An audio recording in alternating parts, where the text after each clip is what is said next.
Fix-It Tony here. Thanks for clicking my video. We're at part 3.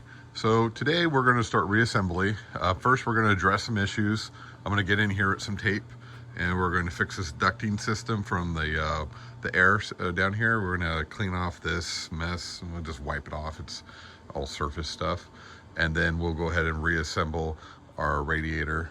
We're going to start by putting the intercooler back on the radiator, and then we're going to put the shroud back in and then fumble around here to get everything kind of hooked back up. And actually we might get to the point where we be able to start it before we fully assemble it. I think I'm going to, before I put the bumper back on, I think I'm going to fill it, cycle it, make sure we're good before we finish assembly. And I highly recommend that. I've done this in the past where I don't completely reassemble everything until I'm absolutely sure I don't have leaks, I don't have issues, because if I have to pull the radiator out, I don't have to disassemble everything in order to do that, if you get what I mean. So with that said, we're going to go and get started here. All right, so we went ahead and taped that off. I got it better the way more of I wanted it, so there's no more leaks there. I do recommend, if you need a good quality tape just to keep in your emergency supply, this is the best, and it's used for like housing.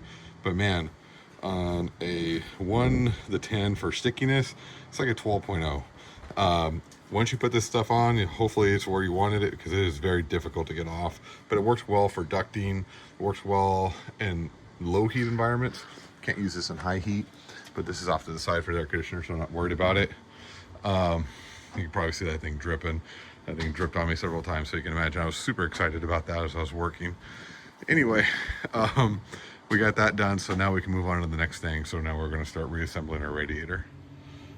All right, so we're digging around in here, and again, this is why it's important to look around. Rodent damage is fairly common. I don't know if this is rodent or just got hot, but if you can see right there, this is the computer module, the access module in the back. And you can see we have several strands here that are exposed. A little bit of water can cross these things up for sure. So we're going to go ahead and pull that apart and fix that. But just pay attention to stuff like that when you're putting this thing back together, because you're bound to find some stuff. All right, so went ahead and pushed the shroud back in after we repaired that wire. Just make sure everything you need is up where you can get to it, because once you get past this point, it gets a little more difficult to grab a hold of anything. So you have this hose, you have the wiring harness, you have your air filter checker, and then there's another coolant hose which is hiding up here. Just want to make sure everything's within you can grasp. I mean, if you have to get it later, you can. It's just more difficult. We have a radiator and intercooler. We have reattached them. This is the orientation. You're going to put the bolts on the inside, and then these bolts are the ones that are going to attach to the shroud itself in 2 different places, here and here. So, and you see they actually slide over. So what we're going to do is we're actually going to do ourselves a favor and start those bolts and just leave them enough gap, because you can see these are cut open and they can slip in. And as I spoke about earlier, let's see if I can find it here, I went ahead and cut the notch. So when I put this thing back in, I can just slide it in instead of trying to get it through the hole and get the bolt together, because that's very difficult. So we'll get some help here and we'll start maneuvering the radiator back in. Sorry, one last thing. We did put the hose back on, and I did put the clamp pointing down. So if we need to work on it in the future, it's in a position where we can get to it. Always remember, think about from the bottom up when you're putting clamps on, so that if you have to work on it, you're not going to have trouble, because this is obviously going to be in your way going forward. One more thing, go ahead and remove the towels you put in any of the holes. I just took those towels out and I put the rubber gloves on there just to keep the dust out. And we have the rubber gloves on this side for the charge tubes. All the other towels we've already removed. Can't emphasize enough, make sure to remove the towels.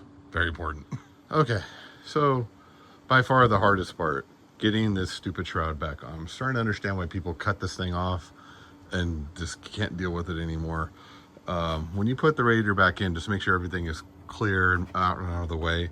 You just want to line those 2 holes up with the studs and drop it in. Use a block of wood to keep it up, because you're going to have to put the 2 screws in, 2 3/8, 2 3/8, 2 3/8, 2 3/8, and then a 2 1/2 inch on the side.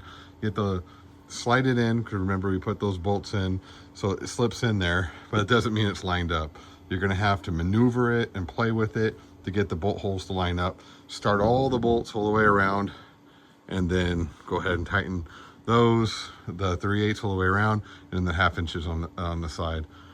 It sounds easier than it is. It took probably about almost better part of an hour for that one little thing, and everything else will probably be super quick. That was absolutely ridiculous. They give you 0 access, not a lot of room to work.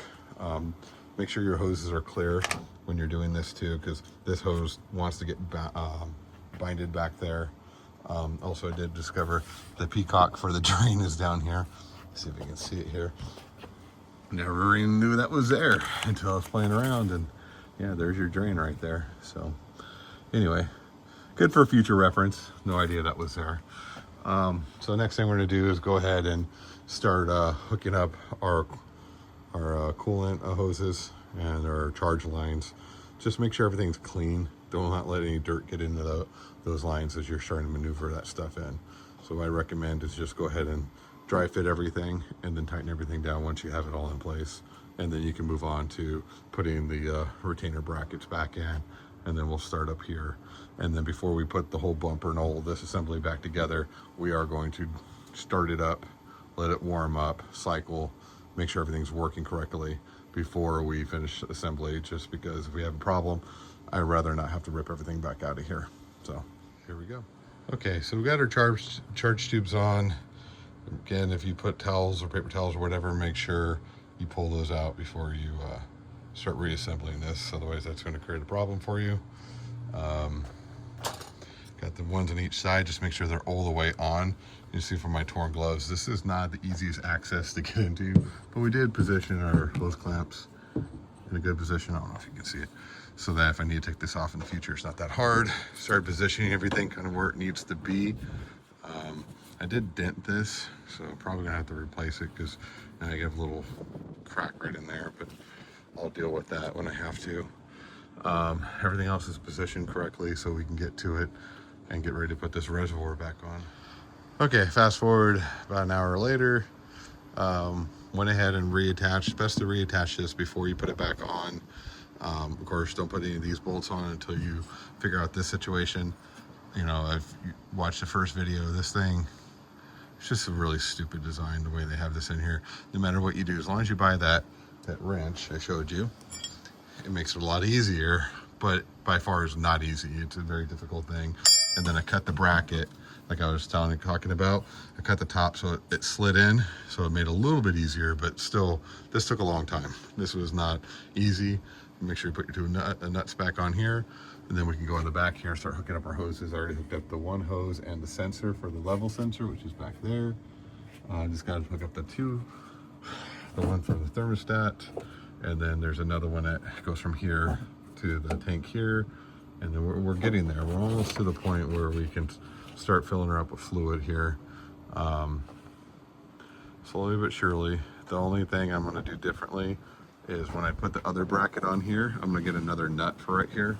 So when I put this bracket on, it's going to be held on by a separate nut, not the main nut, because I don't even want to mess with that thing anymore. I'm trying to get that thing to go on. It's ridiculous. And then of course, you know, we're filling up fluids, got to remember to put the ATF back in the power steering line. And then we'll have our fuel pump, which is hanging out right here.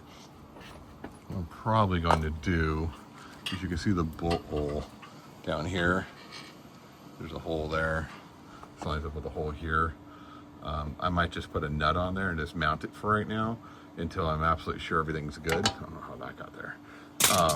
And then I'll weld everything up and paint it. I just want to make sure we're good, we don't have any issues before I start, you know, reassembling fully. Probably gonna clean this all up, pull the RV out, drive it around for a little bit before this rear bumper goes back on, just to make sure we're free and clear of any issues. So we'll get to the last couple things here. All right, so everything's all hooked up. You can run through this whole scenario of how to fill this thing, or you can buy something like what I have called Airlift. It isn't very expensive. I'll put a link. Basically what you're gonna do, you need a compressor with it. You're gonna be drawing the air out of the system. And by doing that, you're going to create a vacuum, and you'll get to usually between 25 and 30 PSI of vacuum in here. It's sucking the air out of the system. Your hoses will collapse. And then you shut off this valve, and then you switch it to a bucket, which we'll have here, not yet, but fill with coolant, and then it will draw the coolant via vacuum into the system. This allows you to not have air pockets. It's a beautiful system, works a lot better, works well for these finicky systems where you have high and low spots all over the place. So we're gonna go ahead and start drawing a vacuum here until we get to where we need to be. It's also a good way to check it to make sure we don't have any leaks. So what'll happen is once we get that vacuum, we'll let it sit for a minute or two and make sure the vacuum's not coming down, because if it is, we have a leak somewhere, because there's nowhere this thing should be leaking.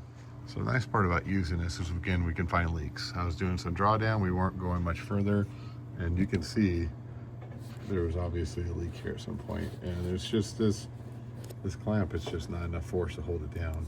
So obviously it was a problem in the past. We went ahead and put a different clamp on there. We are holding now, we're not losing. So now we'll get back to drawing the air out of it again. Okay, we drew down a little over 25. We're not dropping. Let's listen for some hissing.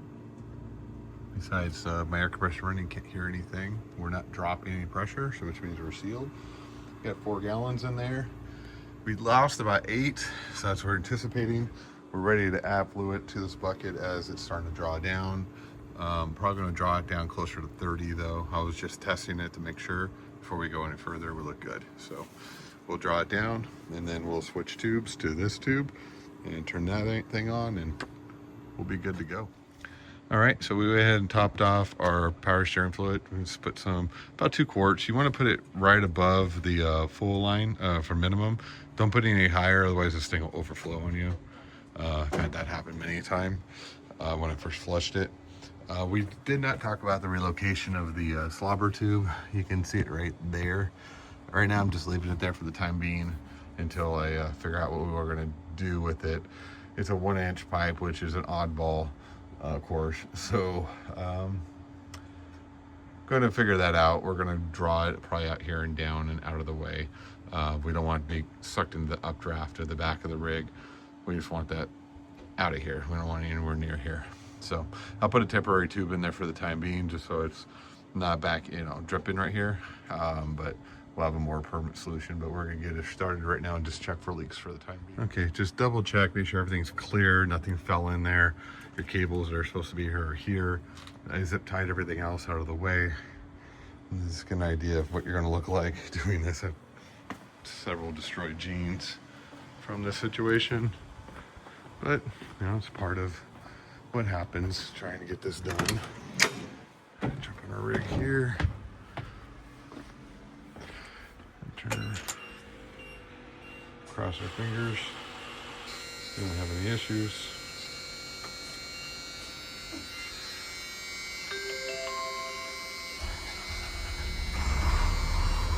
Put her in eye idle.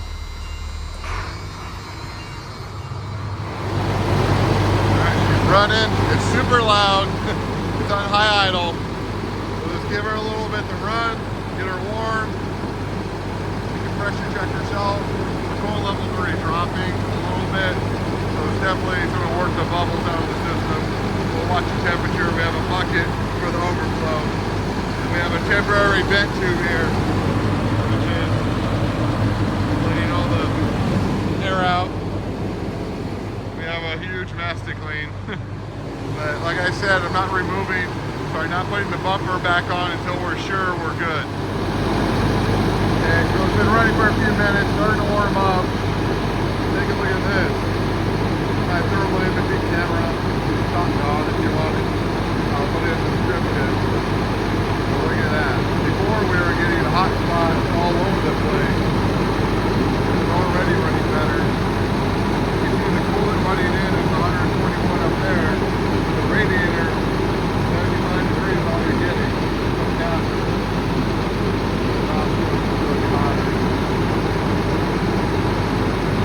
Doing pretty darn good. Way better than we had before. Okay, and our temperature just dropped. Our thermostat just opened. So I'm guessing about 190 before that thermostat opens. That's exactly what we wanted to see. So that thing popped open, temperature dropped down quickly. We'll hold it for a little bit longer here. We'll see what our intake temperature is doing. Make sure that's not having an issue here. Want that to stay about where we want it. It's 84, there's nothing wrong with that. that is perfectly fine with me compared to where we were before. And we'll take a look back at our coolants. 186 and holding. We're back down to operating temperature, right where we want to be. So cool. And we burped it, so that's what we wanted. We'll let the idle come back down. And we'll let her idle just for high idle. It's on high idle, as you can see. We'll let it high idle for a couple of minutes here, and then we'll go ahead and shut her down and let her do a proper cool down. Okay, getting ready to wrap things up. We pressure tested it. We have no leaks. Went ahead and welded, and I put a bolt in as I drilled a hole. I thought the hole would match up, and the other one was there. It doesn't. So I was able to drill a hole into the filter housing and just go ahead and just go that route. It was a pain in the butt. The weld wasn't doing terribly well, and I didn't trust it. Bolt's easier anyway. That way I can just remove the bolt and break the weld if I ever have to do this again. God forbid I do. So I painted that. Everything checks out, looks good. I can start putting the framing together on this, and we're just about done. All right, and we're all done. It's just reverse order of exactly the way you took it apart. Just screws and stuff, and I corrected a few things that you don't have to deal with. Up here, you know, we made that slot to make it easier to put that channel down into that area over there. But everything else went together pretty nicely. It's just, when you make a mess like this, it just makes doing stuff a lot harder. I should have just stopped and cleaned up my mess and then started over again, but it is what it is. All right, she's all wrapped up. Went ahead and toast drove her for about a half hour, took her all over and just verified the repair. Everything looks good. The only thing I didn't go over was I'd extended this the slobber tube. It's right here. I just painted it black. It's actually copper, and all I did is got a 1-inch copper and slipped it over the existing pipe, and I put sealant around it, and then just put it out here and just gave it a nice little exit. So now when this thing starts dripping oil, it'll be beyond the bumper. It's not going to get sucked up into the radiator. We're good to go. So please let me know how your project goes if you plan on doing this. It's not easy. Plan on at least 10 to 12 hours of labor. But, you know, said at least a couple of grand in labor if you were to take it to somebody.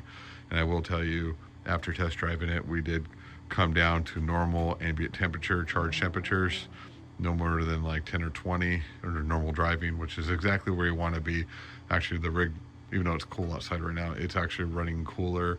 The boost is coming up faster, so it just tells me that it's working as designed now. So please, if you have any questions, please put them in the comments. I'll do my best to help you out. Like, subscribe, and share. Anybody you think this will be helpful to, you know, let them know. Otherwise, thanks again for watching. Have a great night.